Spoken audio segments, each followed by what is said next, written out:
वो बड़ी खबर आपको बता दें, देखिए सभी 6 देशों के विदेश मंत्री शामिल है इस बैठक में। ईरान के मामले पर चर्चा हो रही है, जैसा मिडिल ईस्ट के तमाम देशों पर ईरान हमला कर रहा है। खामनेई की मौत पर पुतिन का इस वक्त बहुत बड़ा बयान आया है।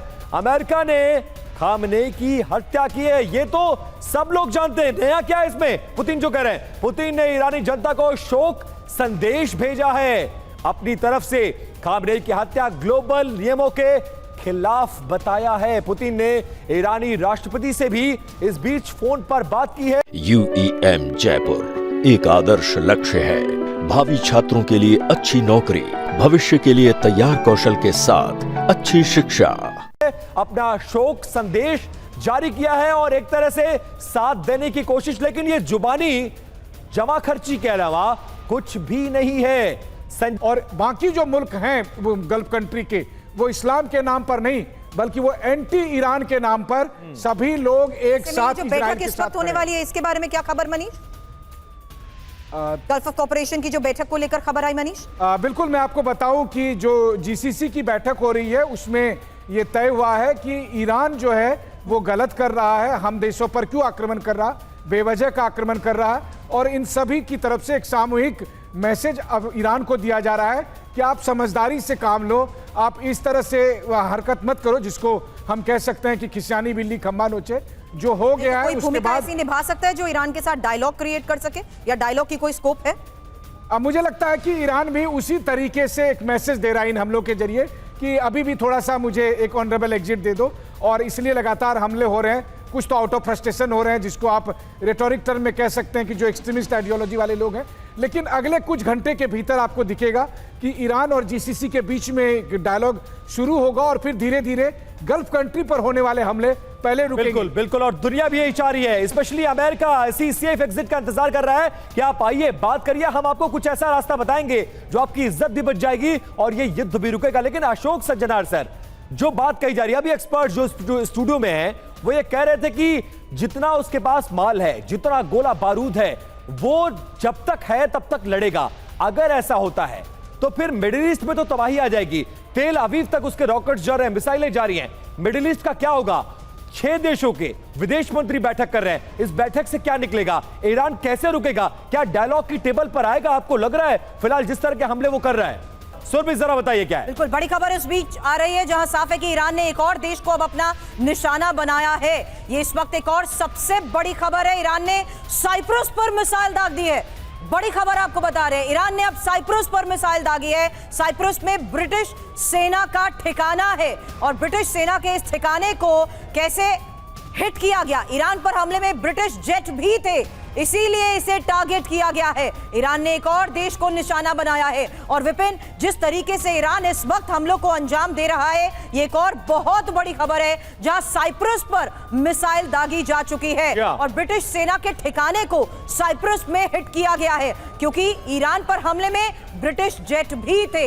इसीलिए यह साफ है कि कैसे ईरान ने भी पिछले कई दिनों में पूरी तैयारी के साथ रेडी टू अटैक मोड पर अपने उन तमाम टारगेट्स को हिट करने की तैयारी रखी थी, क्योंकि वो ये जानता था कि सिचुएशन जिस लिहाज से एस्केलेट होगी उसमें मुकाबला उसे न सिर्फ सीधे इजराइल या तेल अवीव पर हिट करके करना है, बल्कि अमेरिका के US बेस के साथ साथ अलग अलग जगहों पर जिस तरीके से वो इस वक्त हमलों को अंजाम दे रहा है, उससे साफ है कि ईरान ने ये बता दिया कि सब कुछ कैसे आसानी से हमारे निशाने पर है।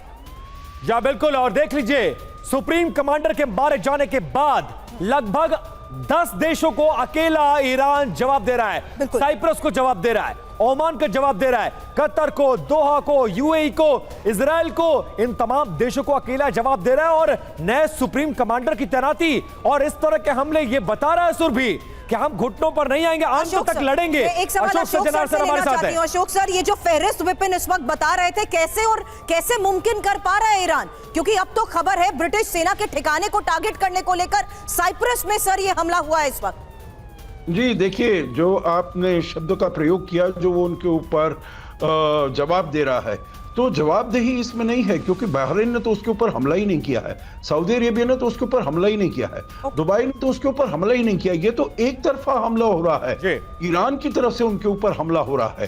परंतु आप ये ठीक कह रहे हैं, देखिए जब वहां से साइप्रस पर करता है तो देखिए, अगर आप गए हो, ईरान गए हो, तो हमेशा से वो बताता रहा है ये अमेरिका को शैतान बुजुर्ग, मतलब the big devil, the big evil, big Satan, और अब ब्रिटेन को बताता है शैतान कुचैक, मतलब छोटा वो।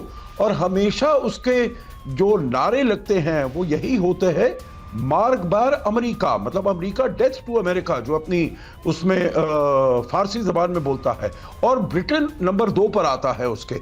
तो इसीलिए अगर वहां पर यूएस बेसेस हैं, अगर इजराइल है, तो उसके साथ साथ ब्रिटेन भी आता है। और साइप्रस में ब्रिटेन के ऊपर, हालांकि ब्रिटेन कोई परोक्ष रूप से ये जो हमले हो रहे हैं ईरान के ऊपर, परोक्ष रूप से उसने नहीं कोई वो किया है, काम किया है। लेकिन अशोक सर, मैं माफी के साथ आपको रोक रहा हूं। दो बातें आपने कही। पहला, शियाओं की शहादत का एक लंबा रिकॉर्ड है, वो लड़ेंगे आखिरी दम तक। लेकिन जिस तरह से चारों तरफ हाथ पैर वो मार रहा है, जो दुश्मन नहीं है उसको भी आप दुश्मन बना रहे हो, और आप इनवाइट कर रहे हो कि आओ हम पर हमला करो।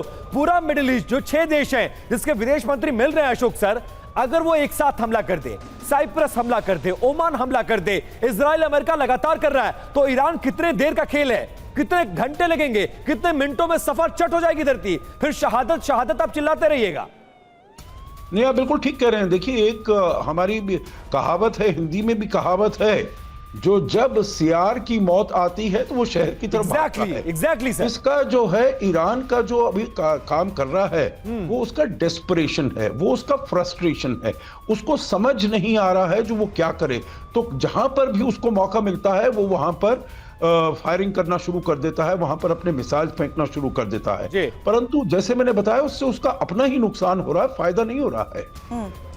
बिल्कुल। लेकिन सर विपिन, इस वक्त हकीकत यह है कि अभी इजराइल एयर सुप्रीमेसी के तहत जिस तरीके से तेहरान पर हमलों को अंजाम दे रहा है, उसको लेकर खबरें बहुत बड़ी हैं। लेकिन ईरान भी एक और देश को कैसे अब निशाना बना चुका है, साइप्रस पर मिसाइल दागी है, ये एक और सबसे बड़ी खबर है। और इसी को लेकर लगातार हम एक्सपर्ट से सवाल कर रहे हैं कि कैसे अब साइप्रस में ईरान ने हमले को अंजाम दिया, जो कि ब्रिटिश सेना का ठिकाना था।